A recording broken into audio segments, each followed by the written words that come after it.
He took everything they tried to break and rebuilt without a sound. I never imagined that the woman I had pledged my life to, the one I once pictured beside me in old age, would be the very person to dismantle my world from within. We had been together for 6 years. 3 of those, we spent as husband and wife.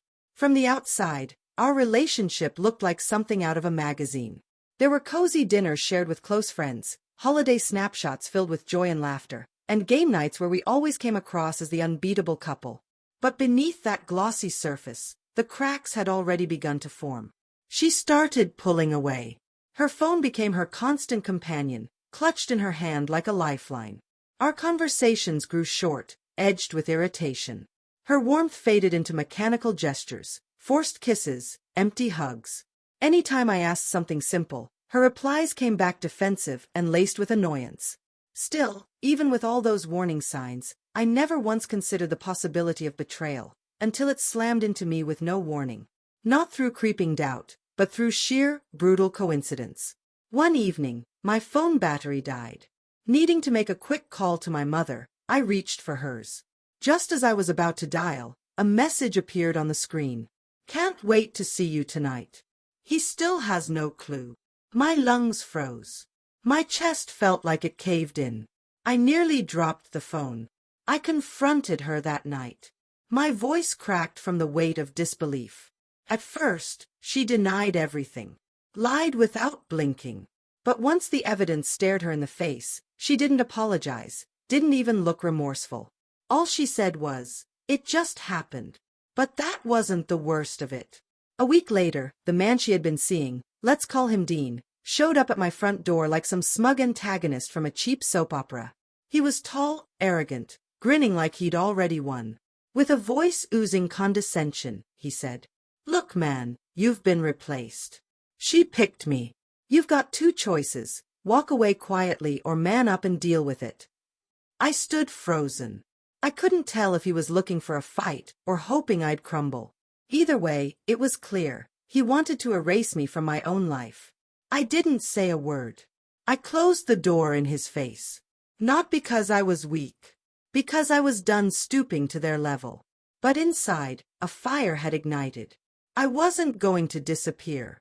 And I damn sure wasn't going to let them write my ending. The very next morning, I called an attorney. I wanted everything clean, strategic, and handled with precision. Divorce. Assets. The whole process stripped of emotion. I wasn't hunting for revenge. I wanted my self-respect back. What neither of them expected was how detailed I could be. She had been charging hotel stays, dinners, and secret getaways to my credit cards. Every receipt, every chat log, every GPS tag, I gathered it all. My lawyer reviewed the file and said I had a rock-solid case for both adultery and financial abuse. When we got to court, the truth couldn't be buried. The judge saw everything. Every betrayal exposed. She didn't walk away with half. Not even close. What she received was a fraction of what she thought she deserved. And Dean. That smug grin vanished once the dust settled. They ended up in a dim, cramped apartment. She couldn't afford the mortgage anymore. Her upgrade wasn't much of a provider. His income was patchy at best, pieced together from unstable gigs and shady side jobs. Funny. She once mocked me for being predictable, for offering stability. Now she was living in the fallout of chasing chaos.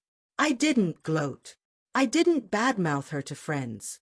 I didn't start fights or demand sympathy. I just kept going. I hit the gym. I returned to old hobbies. I traveled to places I had long put off. I rediscovered what it meant to be still, to be whole. The pain didn't vanish, but it evolved. First into resilience, then into quiet, unshakable strength. Months passed. Then one day, I received a message from her. "I miss what we had. I made a mistake." I stared at it for a moment, and deleted it without replying. There was nothing left to say. Loyalty isn't something you beg for. It's a choice, made freely and every day. I had once been ready to give her everything, and she threw it away for a momentary thrill. Dean messaged too. Said he wanted to clear the air. I ignored him. He made his decision.